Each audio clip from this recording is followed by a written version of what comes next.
Bonjour à tous, aujourd'hui on va se retrouver pour une nouvelle vidéo sur la théorie des chronologies. Donc, je vais vous parler de la réaction d'Eren dans l'axe et plus particulièrement de la différence de réaction entre l'animé et le manga. Donc il faut savoir que ça c'est un élément qui revient souvent en tant qu'indice de la théorie des chronologies. Donc moi je vais essayer vraiment de vous l'analyser en détail et de vous montrer finalement en quoi c'est logique que Eren ait une réaction différente quand il arrive dans l'axe, dans l'animé et dans le manga. Donc je vais commencer tout de suite. Donc tout d'abord, je voulais un peu vous resituer les choses par rapport aux différentes chronologies.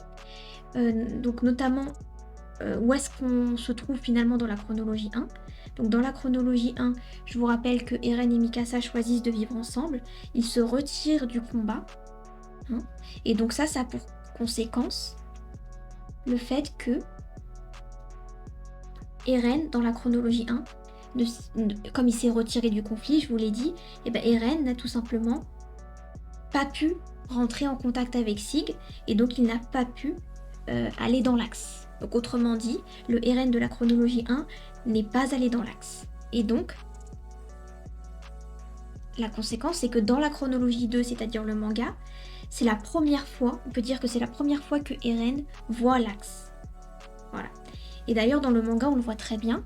La première fois qu'il arrive dans l'axe, on voit qu'il a l'air étonné, ce qui est tout à fait logique, hein, rien de bizarre là-dedans. Donc il est étonné de voir cet arbre de lumière là. Et en plus, il est aussi étonné de voir Sig derrière lui. Vous voyez, en fait, si je vous décris un peu dans les détails, il regarde l'arbre de Ymir là. Ensuite, il se demande où est-ce qu'il est. Et là, on a Sig en arrière qui lui répond. Et là, Eren ne s'attend pas à la présence de Sig et donc il se retourne et il est étonné. Donc là, jusque-là, il n'y a vraiment rien de bizarre. Ce qui est bizarre, c'est ce qui se passe dans l'animé. Alors, je vais vous montrer. Dans l'animé, techniquement, si on suit la théorie des chronologies, on peut dire que c'est la deuxième fois que Eren va dans l'axe. Et on le remarque à sa réaction. C'est-à-dire que malgré le fait qu'il est en train de dire « où suis-je » dans la deuxième image, on voit très bien qu'il n'a pas du tout une expression de quelqu'un qui est étonné. Il a plutôt l'expression de quelqu'un qui est déjà venu ici. Vous voyez ce que je veux dire? Et de même quand il se retourne, quand Sig lui répond, et il n'a pas l'air non plus d'être étonné de la présence de Sig. Alors que si je vous remontre le manga avant, on n'est pas du tout dans les mêmes expressions. Donc là, on a de l'étonnement. Ici, on a de la détermination, mais en tout cas, pas du tout de l'étonnement. Donc c'est logique si on part du principe que là, c'est la deuxième fois que Eren va dans l'axe. Donc, je poursuis. Donc, on poursuit, on va dire, plus loin dans le manga. Et donc là, je vous ai juste repris des scènes, des moments, on va dire, identiques entre le manga et l'animé. Et là, on est au moment où Eren remarque la présence d'Ymir. Donc logiquement, dans le manga, c'est la première fois qu'il voit Ymir. Et donc, il s'étonne qu'il y ait quelqu'un. Vous voyez, il se retourne, il se retourne et il est étonné de voir la présence d'Ymir. Dans l'animé, c'est pas la première fois qu'il va Ymir, c'est la deuxième fois qu'il la voit. Et donc on peut voir qu'il n'est pas du tout étonné, contrairement au manga.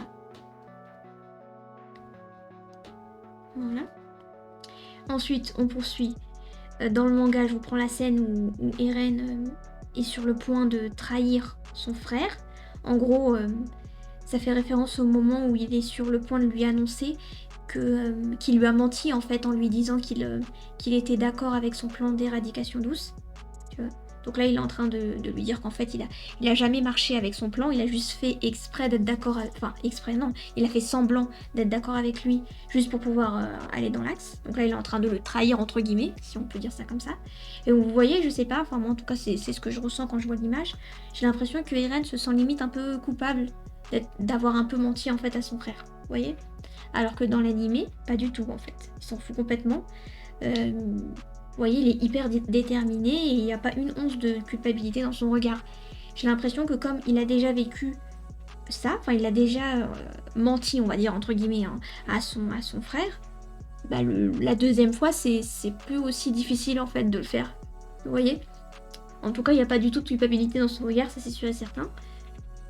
Et oui, je voulais aussi vous dire que c'est pas parce que le Eren de l'animé est déjà allé dans l'axe, a déjà vécu la scène de l'axe, que ça veut dire qu'il sait tout. Il sait pas tout ce qui s'est passé dans la chronologie 2. Notamment, il sait pas...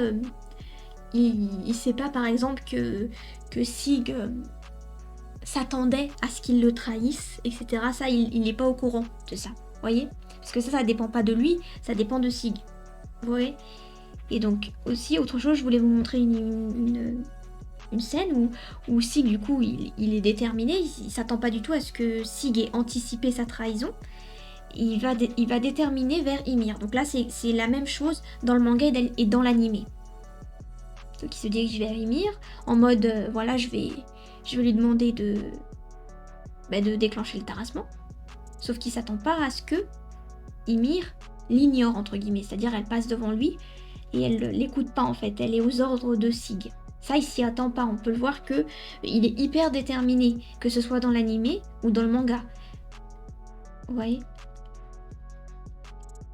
Et quand Ymir lui passe à côté, vous voyez, il est autant étonné dans l'animé, dans le manga. En tout cas, moi, je vois pas de différence notable.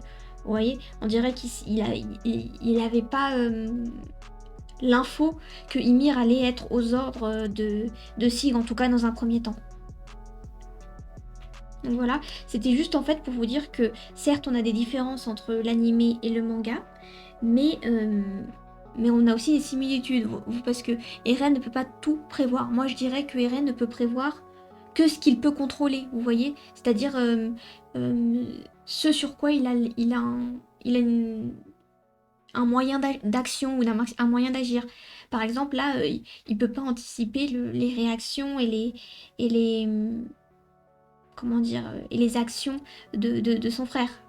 Donc, il pouvait pas anticiper, par exemple, que Ymir allait être dans un premier temps aux ordres de Sig. Donc voilà, je pense que c'est tout ce que j'avais à dire pour cette vidéo. Si vous avez des questions, n'hésitez pas à les mettre en commentaire. Moi, je vous dis à bientôt pour une nouvelle vidéo.